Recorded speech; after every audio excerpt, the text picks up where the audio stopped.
حضرت ابو بکر صدیق رضی اللہ تعالیٰ عنہ فرماتے ہیں کہ جو شخص نماز پڑھنے کے بعد 2 کلمے کہہ لے تو شیطان کہتا ہے کہ اس نے میری کمر توڑ دی۔ وہ 2 کلمے کیا ہے؟ فرمایا کہ ایک تو کہا الحمدللہ، دوسرے کہا استغفر اللہ، الحمدللہ استغفر اللہ۔ جب 2 کلمے کہہ دے گا شیطان تو انسان نماز پڑھنے کے بعد، تو شیطان کہتا ہے کہ اس آدمی نے میری کمر توڑ دی۔ کیوں؟ اس لیے کہ شیطان جو انسان کو بہکاتا ہے وہ 2 طریقوں سے بہکاتا ہے۔ ایک تو اس طرح بہکاتا ہے کہ تو کیا تیری نماز کیا، یہ تو ایسی فضول ٹکریں ماری ہیں، اس کا حاصل کچھ بھی نہیں ہے، اس سے مایوسی پیدا کرتا ہے۔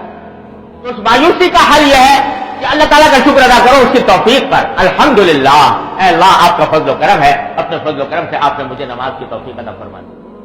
اور دوسرا شیطان کا جال یہ ہوتا ہے کہ بعض اوقات دل میں انسان کے بڑائی پیدا کر دیتا ہے، کرو ذرا کچھ تھوڑی اچھی نماز پڑھنے کی توفیق ہو گئی نسبتاً پہلے کے مقابلے میں، تو آدمی کا دماغ بعض اوقات یہ سوچنے لگتا ہے کہ میں تو بڑا ولی اللہ بن گیا، میں نے تو بہت بڑا تیر مار لیا۔ عربی زبان میں ایک مثل مشہور ہے کہ صلی الحائف رکعتین وانتظر الوحی، کہ ایک حائف کہتے ہیں جلاہے کو، کہتے ہیں ایک جلاہے نے ایک مرتبہ 2 رکعتیں پڑھ لی، 2 رکعتیں کبھی پہلے پڑھی نہیں تھی، 2 رکعتیں پڑھ لی، تو 2 رکعتیں پڑھنے کے بعد اس انتظار میں بیٹھ گیا کہ اب میرے اوپر وحی نازل ہوگی اللہ تعالیٰ کی طرف سے۔ تو بعض اوقات شیطان اس طرح بہکاتا ہے کہ نماز پڑھوانے کے بعد دل میں ایک تکبر پیدا ہو گیا، بڑائی پیدا ہو گئی اپنے عمل کے طرف، یہ کہ میں نے بہت بڑا تیر مار لیا۔ اس کا علاج ہے استغفر اللہ، کہ اللہ جیسی نماز پڑھنے کی حق تھا وہ تو میں ادا نہیں کر پایا، جو کوتاہیاں ہوئی اللہ اپنے رحمت سے اس کو معاف فرما دی۔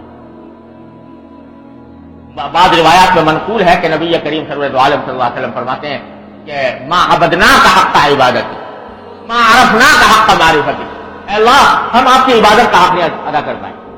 کون کہہ رہا ہے؟ حضور نبی کریم صلی اللہ علیہ وسلم، جو رات کو کھڑے ہوتے ہیں تو پاؤں پر ورم آ جاتا ہے نماز پڑھنے میں، سجدے میں جاتے ہیں تو لوگوں کو خیال ہونے لگتا ہے کہ کہیں روح تو پرواز نہیں کر گئی، انگوٹھا ہلا کر لوگ دیکھتے ہیں کہ آیا روح تو پرواز نہیں کر گئی۔ وہ اتنی عبادت کرنے کے بعد فرماتے ہیں کہ اللہ ہم نے آپ کی عبادت کا حق ادا نہیں کیا۔ تو جب آپ یہ بات کروا رہے ہیں تو ہمارا شمار کس شمار کتار میں ہے؟ ہم تو اگر کوئی بھی پڑھنے کی توفیق ہو گئی اللہ تعالیٰ کا فضل و کرم ہے، لیکن اپنی کوتاہیوں کے اوپر استغفار ضروری ہے۔ تو الحمدللہ اور استغفر۔